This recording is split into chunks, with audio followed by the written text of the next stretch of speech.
Our first presenter of the second session is Lynn Tampi. Lynn is a double major in environmental studies and food systems, nutrition, and health, graduating in March of 2024. In addition to her studies, Lynn is president. Lynn's slides are advancing.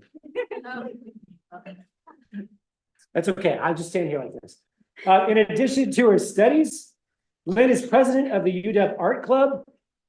And although she's probably too modest to mention it, all the illustrations in this presentation are her original works. Really cool. I'll embarrass you already. The title of her presentation is To Better Serve Our Communities, Informing Government Staff on Connections Between Climate Change and Social Justice. The host organization she worked with was King County Department of Natural Resources and Parks. Her site supervisor was Vicky Raya, and her faculty advisor on campus was Megan Dahl of the UW Department of Communication. Let's go ahead and welcome Lynn to the stage.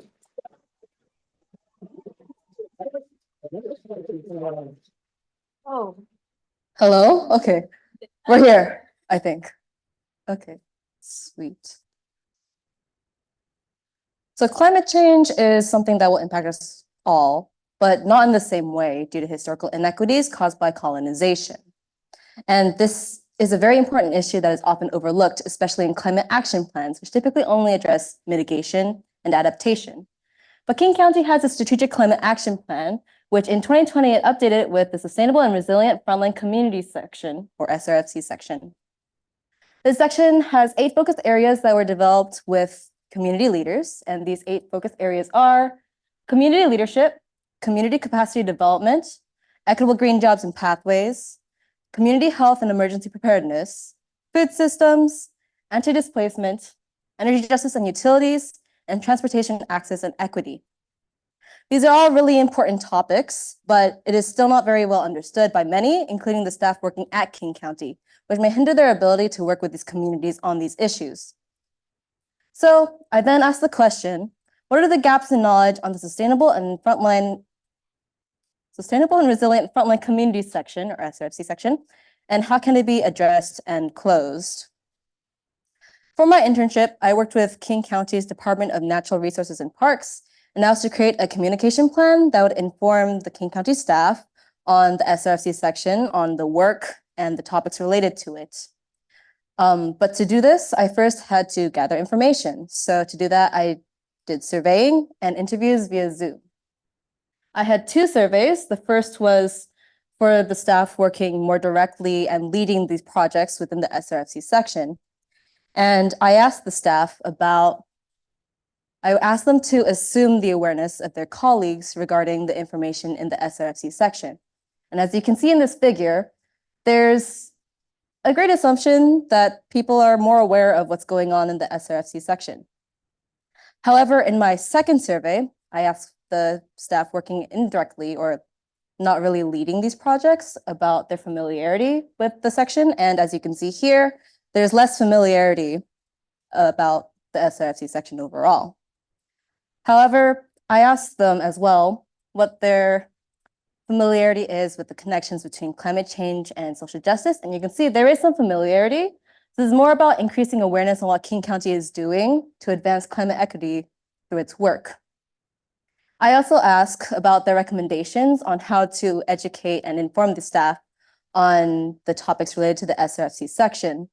Most people said they wanted presentations, but they also wanted other options so that'd be more accessible down the line.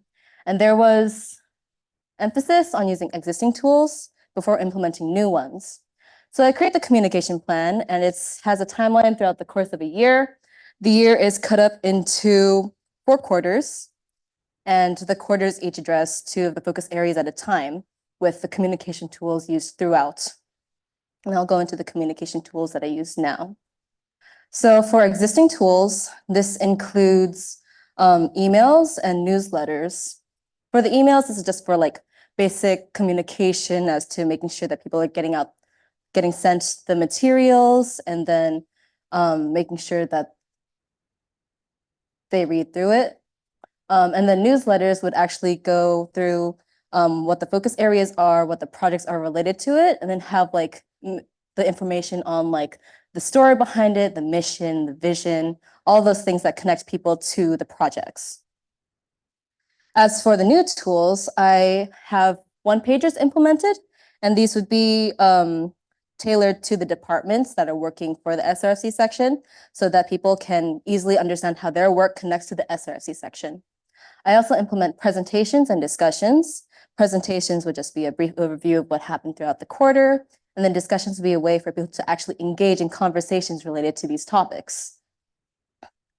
Takeaways from this are that there's a great need to understand the historical inequities, the context of it, especially when it comes to the climate action space, decision-making, as marginalized and frontline communities are often left out.